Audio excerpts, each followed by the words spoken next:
జై శ్రీరామ్, జై హనుమాన్.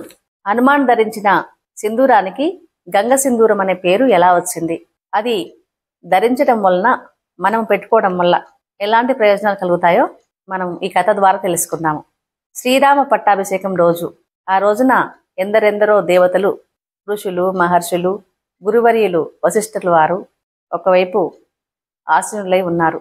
మరొక వైపున సుగ్రీవుడు, విభీషణుడు, జాంబవంతుడు, వానర ప్రముఖులు, ప్రపంచ ప్రసిద్ధిగాంచిన రాజులెందరో వచ్చి ఆసీనులై ఉన్నారు. కొన్ని పూజలు కూడా పూర్తయినవి. ఇంకా పట్టాభిషేక సుముహూర్తము గంటల వ్యవధిలో ఉన్నది. 1-2 గంటల వ్యవధిలో ఉన్నది. అందరూ సీతమ్మ వారి రాక కోసం ఎదురు చూస్తూ ఉన్నారు. అమ్మవారు అలంకరించుకుంటున్నారు. అలంకరణ పూర్తి కాగానే వస్తున్నారనే సమాచారం మాత్రం ఉన్నది. ఇక రాముల వారు ఒక భటుని పిలిచి ఒక లేఖను రాసి ఈ సమాచారాన్ని అమ్మవారికి అందజేయమని చెప్పాడు. ఆ భటుడు అంతఃపుర ద్వారపాలకులకు ఆ సమాచారాన్ని అందించాడు. ఆ ద్వారపాలకులు చెలికత్తెలకు ఇచ్చారు. ఆ చెలికత్తెలు సీతమ్మ వారి భవనం ముందున్న ద్వారపాలకులకు ఇచ్చారు. వారు సీతమ్మ వారి చెలికత్తెలకు ఇచ్చారు. ఆ చెలికత్తెలు అమ్మవారి అంతరంగిక చెలికత్తెలకు అందించారు. వారు ఆ సమాచారాన్ని సీతమ్మ వారికి చదివి వినిపించారు. అమ్మ, శ్రీరాముల వారు మిమ్మల్ని త్వరగా రమ్మంటున్నారు సభలోకి అని చెప్పి. ఆమె ఆ సమాచారం కిందనే నా అలంకరణ పూర్తి కాగానే వస్తున్నానని చెప్పి రాసి లేఖను పంపించింది. స్వామివారికి చేరుకోవడానికి 1 గంట పడుతుంది. స్వామివారి సమాచారం అమ్మవారికి, అమ్మవారి సమాచారం స్వామివారికి చేరుకోవడానికి 1 గంట వ్యవధి పడుతుంది.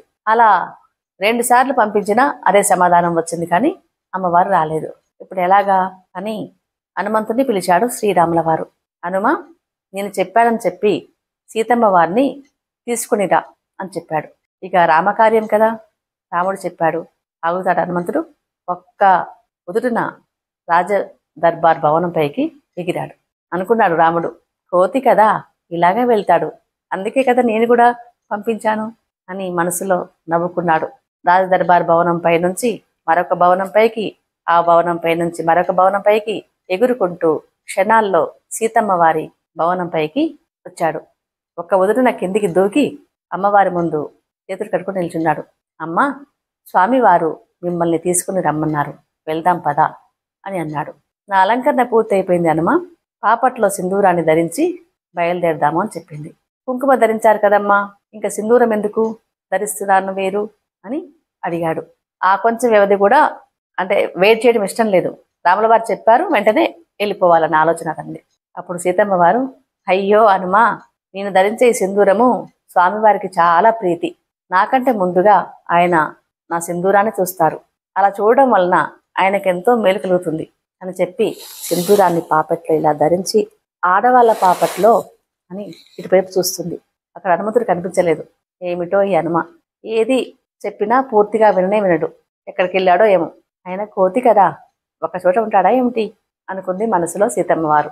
ఇక అలంకరణ పూర్తయింది కాబట్టి చెలికత్తెలతో పాటు రాజదర్బార్కు చేరుకుంది. అమ్మవారు నడుచుకుంటూ వస్తున్నారు. ఆడవాళ్లకు అలంకరణ అంటే మహాప్రీతి. ఆలస్యంగా వస్తున్నది, ఎంతో అందంగా ఉన్నది అమ్మవారు అని అనుకున్నారు మనసులో శ్రీరాముల వారు. మరి సీతమ్మ వారిని తీసుకొని రమ్మని చెప్పి హనుమంతుడిని పంపించాను కదా, హనుమంతుడు ఏడి అని అటు ఇటు చూశాడు, కనిపించలేదు.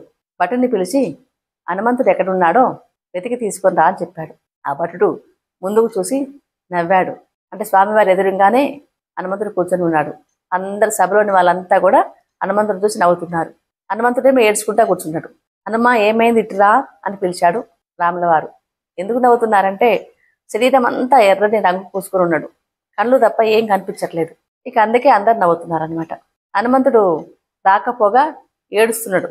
రాముల వారి దగ్గరగా వెళ్ళి, ఏమైంది హనుమ, ఏం జరిగింది, ఎందుకు ఏడుస్తున్నావు, ఈ అవతారం ఏంటి అని ప్రశ్నించాడు. అప్పుడు మరింత వెక్కి ఏడుస్తూ, మీకు సింధూరం అంటే మహాప్రీతి అట, అందుకే అమ్మవారు సింధూరాన్ని ధరిస్తారట. ఆ సింధూరాన్ని మీరు చూస్తే మీకు ఎంతో మేలు కలుగుతుందట.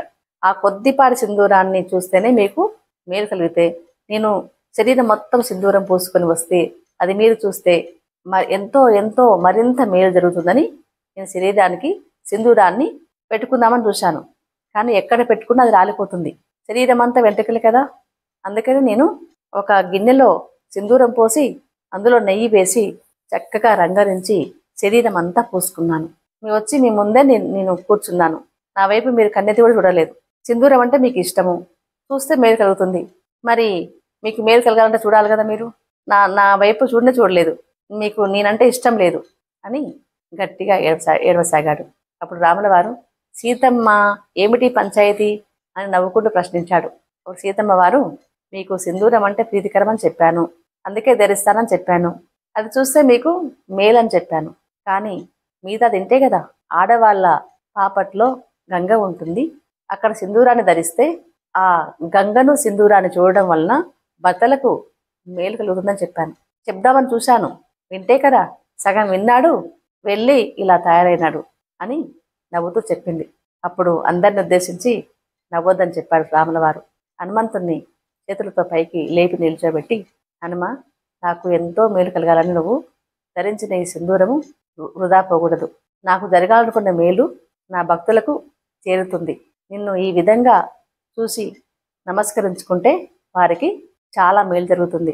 ఎవరైతే నీకు సింధూరాన్ని ధరింపజేసి చూస్తారో అది గంగ సింధూరంగా మారిపోతుంది. నీకు ధరించగానే ఆ గంగ సింధూరాన్ని నుదుట ధరిస్తే వాళ్లకు ఆపదలు రావు, కష్టాలు తొలగిపోతాయి, పుణ్యము లభిస్తుంది, ఆయురారోగ్యాలు పెరుగుతాయి అని వరమిచ్చాడు. అప్పటి నుంచి జనులందరూ కూడా హనుమానికి సింధూరాన్ని సమర్పించి గంగ సింధూరంగా మారిన తర్వాత నమస్కరించి ఆ సింధూరాన్ని నూట ధరిస్తున్నారు. ఇది గంగ సింధూరం కథ. జయ శ్రీరామ్.